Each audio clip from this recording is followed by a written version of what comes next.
아멘. 함께 나눌 본 말씀 시편 35편 11절에서 18절까지입니다.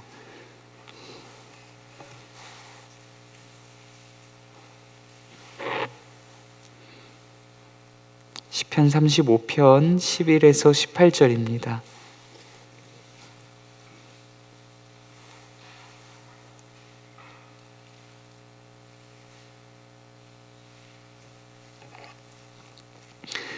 찾으신 줄 알고 한 절씩 교독하시고 18절 말씀은 합독하겠습니다. 불의한 증인들이 일어나서 내가 알지 못하는 일로 내게 질문하며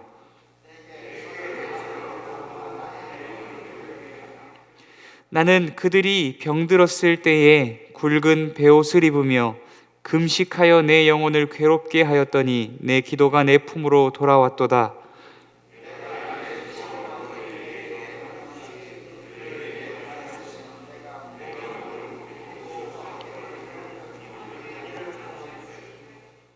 그러나 내가 넘어짐에 그들이 기뻐하여 서로 모임이여 불량배가 내가 알지 못하는 중에 모여서 나를 치며 찢기를 맞이 아니하도다.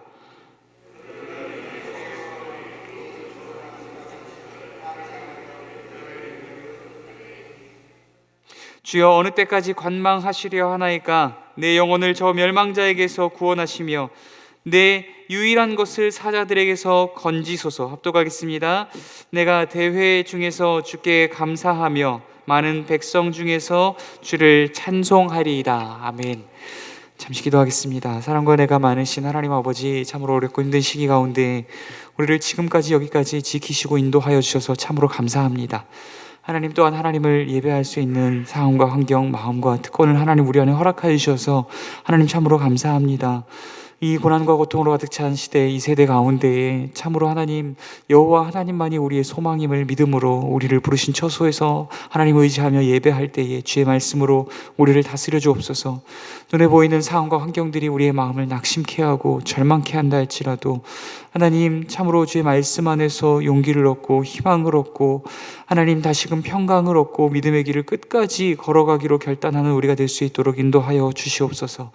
하나님 이 시간 다윗을 통하여서 우리에게 주신 말씀 나눌 때에 하나님 다윗이 고난 가운데서도 그 마음을 주를 향하여 확정하였던 것처럼, 고난 가운데서도 주님 한 분만으로 만족하고 기뻐하였던 것처럼, 고난 가운데서도 주님께서 내 인생 가운데 행하실 일을 신뢰하고 확신함으로 그 약속 붙들고 믿음의 길을 끝까지 걸어갔던 것처럼 우리도 동일한 마음으로 주를 향하고 동일한 마음으로 주님 한 분만으로 기뻐하며 동일한 마음으로 믿음의 길을 끝까지 걸어가는 우리 자신들이 될 수 있도록 주님 붙드시고 인도하여 주시옵소서.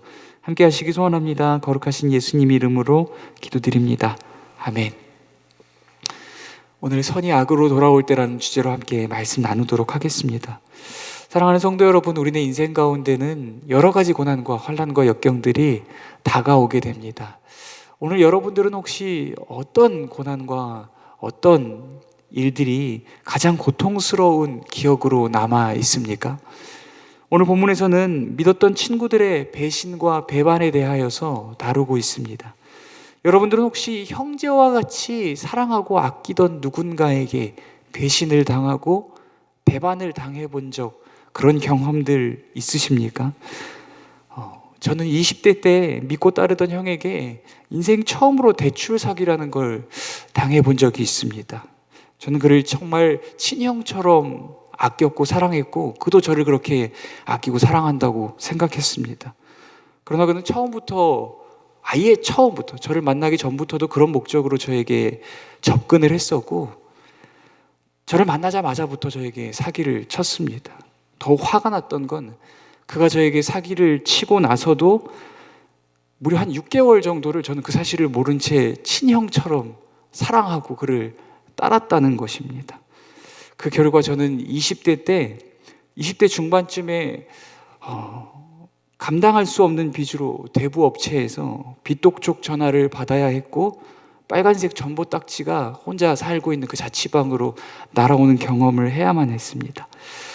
당시 제가 느꼈던 그 깊은 배신감이라는 것은 정말 이루 말로 설명할 수가 없습니다. 한순간에 사람과 세상을 향한 모든 신뢰가 무너지는 듯했고 정말 저 자신을 잃어버리는 것 같은 경험을 해야만 했습니다.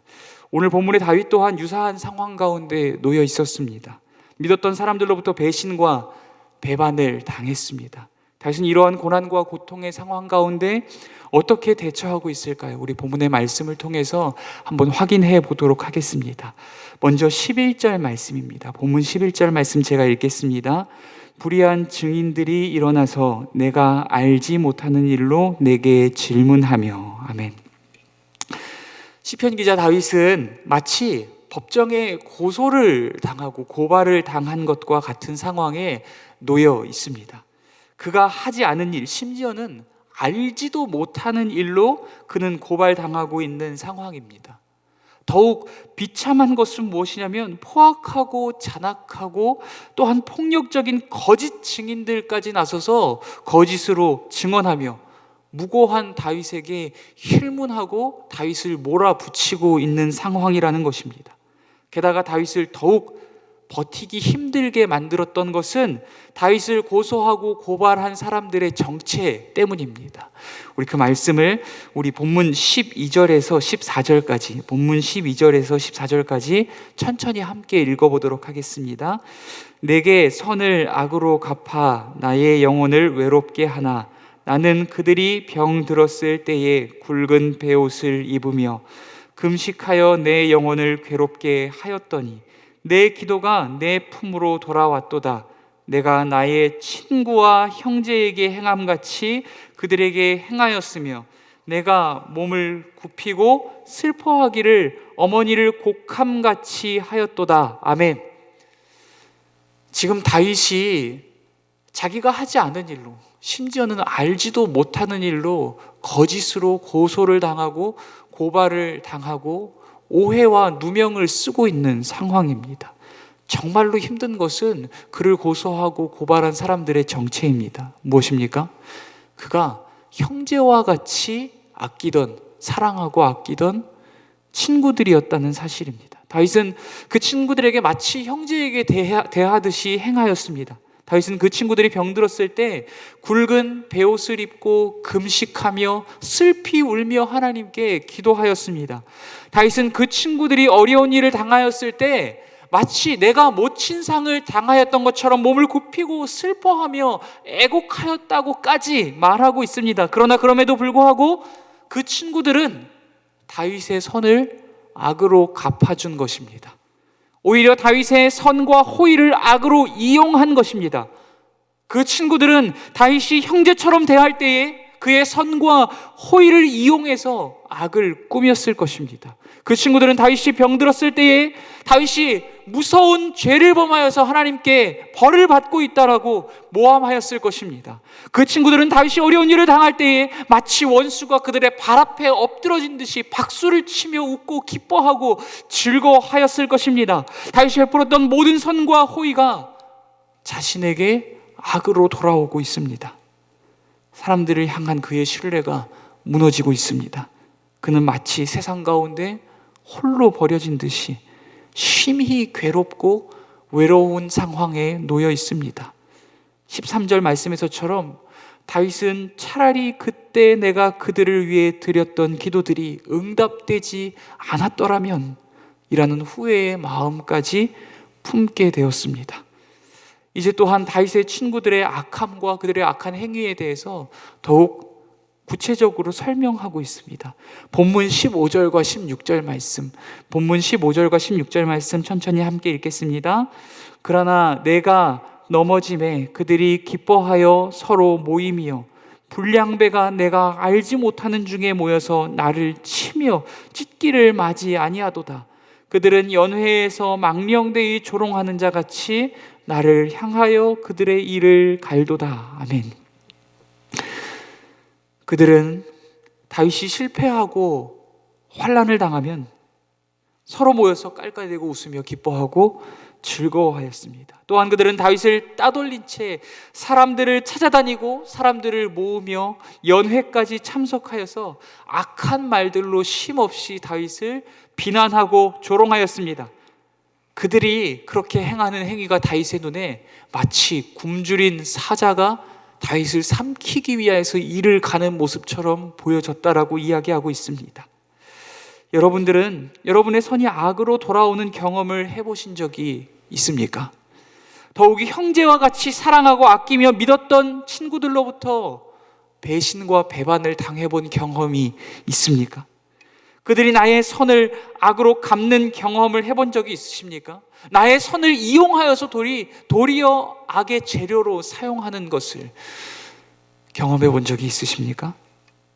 우리 중 누구라도 다윗과 같은 상황이라면, 다윗과 같은 처지에 놓여 있다면 말할 수 없이 고통스럽고 괴롭고 외로우며 그에게 베풀었던 모든 선과 호의가 어리석게 느껴지고 후회되며 그들뿐 아니라 온 세상을 향한 신뢰마저 잃어버리게 될 것입니다. 그렇다면 다윗은 이런 상황 가운데에서 어떻게 대처하고 있을까요? 본문 17절과 18절 말씀입니다. 본문 17절과 18절. 세상에 대한 모든 신뢰를 잃어버리고 고통과 외로움 가운데 몸부림치고 있을 상황 가운데 다윗이 어떻게 대처했는지 본문 17절과 18절 말씀 가운데서 함께 읽겠습니다. 천천히 읽겠습니다. 주여, 어느 때까지 관망하시려 하나이까? 내 영혼을 저 멸망자에게서 구원하시며 내 유일한 것을 사자들에게서 건지소서. 내가 대회 중에서 주께 감사하며 많은 백성 중에서 주를 찬송하리이다. 아멘. 시편 기자 다윗은 자신이 겪고 있는 고난과 고통 가운데 이것을 단순히 사람들과의 문제로만 인식하고 해석하지 않습니다. 주님과의 관계에서 이 문제를 해석하고 주님과의 관계에서 문제의 해답을 찾으려 합니다. 다윗은 하나님의 말씀대로 그들에게 선을 베풀었고 그들을 위하여 하나님께 기도하였습니다. 그럼에도 불구하고 자신에게 돌아온 것은 자신의 선과 기도가 온전히 반대로 악으로 자신에게 갚아지는 것이었습니다. 그럼에도 불구하고 다윗은 여전히 하나님을 붙들고 여전히 하나님을 향하여 있습니다. 다윗은 마치 주님이 당신과는 상관없는 일을 대하듯이 지금 나의 이 고난과 고통으로부터 멀찍이 떨어져서 팔짱 끼고 관망하고 계신 것처럼, 구경하고 계신 것처럼 느껴진다고 이야기합니다. 인생에 다가오는 모든 고난과 고통의 해결은 오직 주님이 능력의 손길로 개입하시고 역사하실 때에 이루어질 것임을 그는 굳건히 믿고 있는 것입니다. 그가 버려질 때는 사람들이 나에게 배신하고 배반하고 나를 버릴 때가 아니라 주님이 나의 인생으로부터 멀어지실 때라고 고백하고 있는 것입니다. 인생은 때로 선을 악으로 갚아주기도 합니다. 그러나 반드시 나의 선을 기억하사 선으로 갚아주실 분이 계십니다. 그분이 우리의 공의의 하나님이신 줄 믿습니다. 그 공의의 심판주, 그 신원의 하나님께 모든 문제의 해결을 맡기고 있는 것입니다. 다윗은 친구들의 배신과 배반으로 지금 자신에게 남겨진 것이 자기 자신의 영혼과 생명밖에 없다고 느낄 수 있습니다. 그러나 그에게 남겨진 것이 하나 더 있습니다. 바로 나를 사망의 음침한 골짜기와 같은 곳에서조차도 건지시고 구원하실 분, 나의 진정한 친구, 나의 주 여호와 하나님이신 줄 믿습니다. 다윗은 사람을 향한 신뢰와 세상을 향한 모든 신뢰를 잃어버렸지만 도리어 하나님을 향한 신뢰와 하나님의 응답을 향한 신뢰를 굳건히 하며 이렇게 선포하고 있습니다. 하나님께서 나의 기도를 들으시고 응답하실 줄 믿사오니 내가 대회 중에서, 내가 사람들이 모인 중에서, 내가 온 백성들 앞에서 주께 감사하며 많은 백성 중에서 주님을 찬송할 것입니다. 아멘. 사랑하는 성도 여러분, 세상은 우리의 선을 선으로 갚아주지 않습니다. 때로는 우리의 선을 악으로 갚아주며 우리가 선을 베풀고 있는 중에도 그 선을 이용하여서 악의 재료로 사용할 때가 있습니다. 그러나 우리에겐 우리의 모든 선을 기억하사 반드시 선으로 갚아주시는 분이 계십니다. 바로 우리 주 여호와 하나님이신 줄 믿습니다. 세상 모든 이들이 나를 배신하고 배반하며 나를 버리고 떠나간다 할지라도 나를 영원토록 떠나가지 않으시고 나를 버리지 않으시는 분이 계십니다. 그분은 나의 진정한 친구이신 여호와 하나님이신 줄 믿습니다. 사랑하는 성도 여러분, 고난과 고통 가운데 사람과 세상을 향한 신뢰를 잃어갈 때 늘 우리와 함께 하시며 우리를 도우시고 우리의 선을 기억하사 반드시 우리의 인생 가운데 선으로 갚아주시는 분, 여호와 하나님 한 분만을 더욱 신뢰하고 바라고 의지하며 그분을 따르는 인생 살아가는 저와 여러분이 될 수 있기를 간절히 소원합니다. 세상을 구원하시기 위해 이 땅에 오셨으나 인간들로부터 수치와 조롱과 고난과 고통을 당하신 분이 계십니다. 그럼에도 불구하고 끝까지 그들의 죄를 사하여 달라 아버지께 구하시며 인류의 죄를 사하시기 위해 십자가 위에 자기를 내어주신 분이 계십니다. 그분이 바로 우리 주 예수 그리스도이십니다. 어쩌면 그분의 선을 악으로 갚아드린 것은 비단 예수님을 배신하고 십자가에 못 박으라 외치던 이들만이 아닐 수도 있습니다. 오늘 이 자리에 있는 저와 여러분도 예수님께 그 선을 악으로 갚아드린 자들이요 또한 그렇게 살아가고 있는지도 모릅니다. 그러나 그럼에도 불구하고 이런 원수와 같은 죄인들의 죄를 용서하시고 죄인들의 심령 가운데 장막을 짓고 영원토록 살아가신다 약속하신 분, 그분이 바로 우리 주 예수 그리스도이십니다. 우리의 죄를 용서하시고 구원하시며 영원토록 우리와 함께 하시는 예수 그리스도, 그분의 은혜에 대하여서 감사하고 기뻐함으로 주님을 찬양하는 하루, 그분의 용서하심을 힘입어서 우리의 선을 악으로 갚는 자들에게까지도 감히 용서의 흉내라도 내볼 수 있는 저와 여러분이 될 수 있기를 간절히 소원합니다. 오늘 말씀 묵상하시면서 주님, 참으로 세상은 우리의 선을 선으로 갚아주지 않고 때로 우리의 선을 악으로 갚아줄 때가 있지만, 또한 우리를 버리고 배신하고 배반할 때가 있지만 우리의 영원한 친구 되신 여호와 하나님 한 분만을 향하여 살아가게 하시고, 고난과 고통의 처소에서도 여호와 하나님 한 분만을 붙들게 하시고, 나의 마음이 괴롭고 쓸 때에도 여호와 하나님께서 내 인생에 응답하실 것임을 믿음으로 여호와 하나님 한 분만을 찬양하는 삶 살아가게 하여 주시옵소서.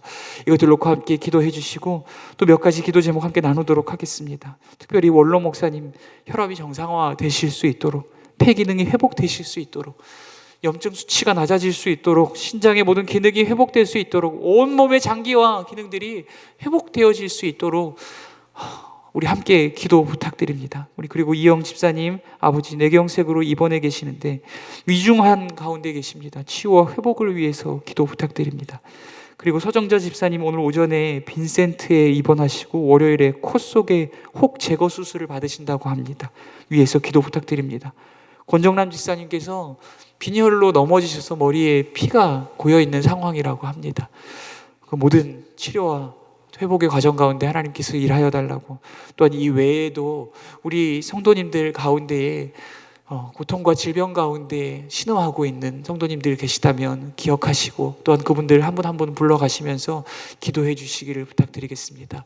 또한 우리 가정과 교회와 나라와 민족을 위해서도, 우리 선교사님들을 위해서도 함께 기도하는 시간 갖도록 하겠습니다. 기도하겠습니다. 사랑과 은혜가 많으신 하나님 아버지, 오늘도 귀한 말씀